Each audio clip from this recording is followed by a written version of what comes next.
Okay, now that we know how to work the yarn, I would like to show you some of the things that I like to use that make knitting a little bit easier for me, and some of the tools that I have. A lot of this video tutorial is done using this acrylic yellow yarn, which is really nice to handle, but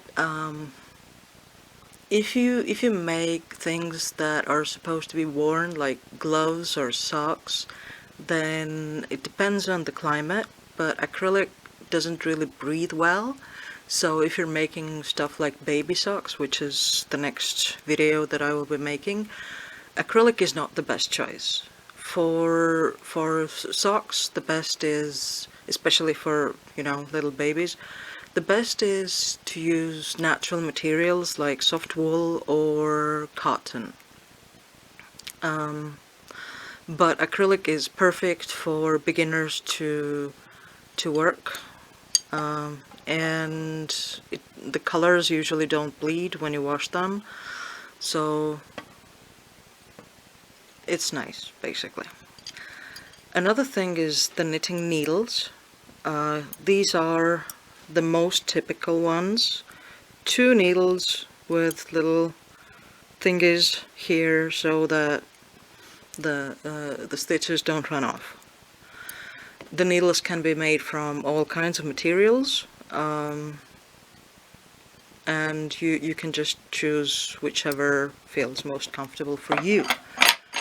So when we knit something like socks, we need a whole other different type of needles. These come in sets of 5. These are for working really thick yarn, and these are for working much thinner yarn. As you can see, these are made from aluminium, and these are made from bamboo. Like, they are stretchy, bendy, and if you're a beginner and it's your first time to knit socks, I suggest using bamboo or wooden needles, because the stitches are less likely to escape from your needles then.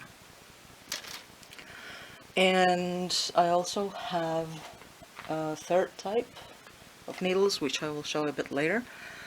But oh, as for yarn, there's also special effects yarn, which looks super nice and really tempting.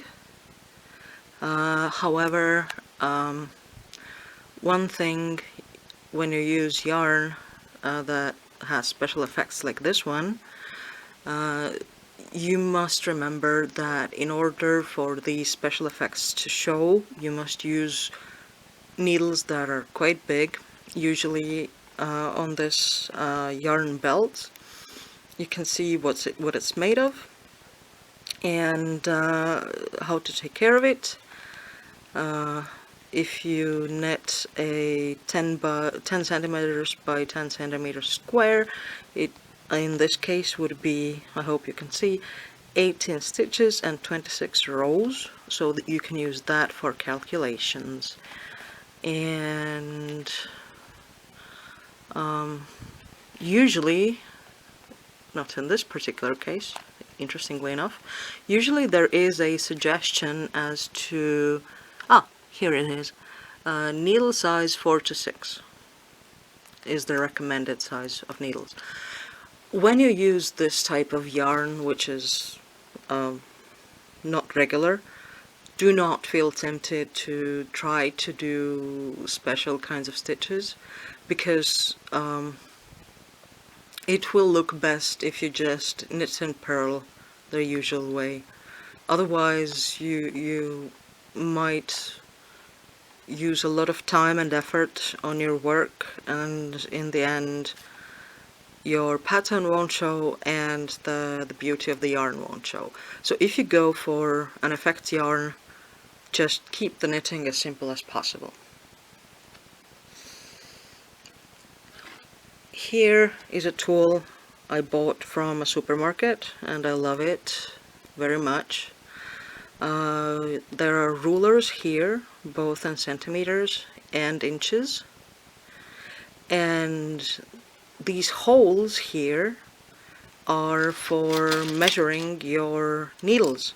So if you put your needle through a hole and it fits snugly, then you know what size your needle is, because not all needles have the sizes on them. And here is a nifty little cutter bit. And also if you use a printed out pattern, you can use the edge just to know on which row of the pattern you are, you know, sort of like a bookmark. So I'm very happy I bought this. So let's say you're making a big project and you need to keep track of your stitches and rows. I am using this kind of stitch markers, which you can either attach to a stitch or just keep on the knitting needle. I prefer the ones that close, like this yellow one, so that they stay put, because maybe I'm not very careful myself, but this type of stitch markers tend to fall out when I work.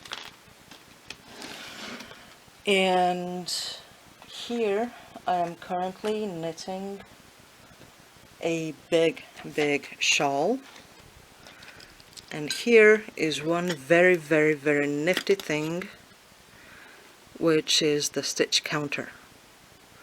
They are very cheap, and what you do is when you finish a row, you can just turn it so you know how many rows that you have stitched. It goes from 0 to 99, so I love to use it in order to keep track of what I'm doing. So in this particular work, you can see that I'm using a lot of stitch markers, and this is because I am knitting lace, and this lace is a repeating pattern. So on my pattern sheet I have this part shown, so I keep the stitch markers on either side of the pattern part in order to easily keep count that I haven't lost any stitches while doing my lace work.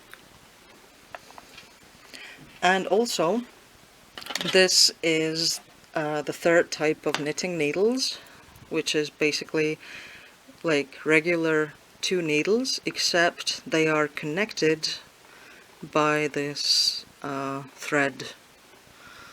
So they come in various lengths, and depending on the size of your project, you may want to use ones that are 60 centimeters long. In this case, I really am making a big project, as you can see, so I'm using needles that are 120 centimeters long. So hopefully this helps a bit.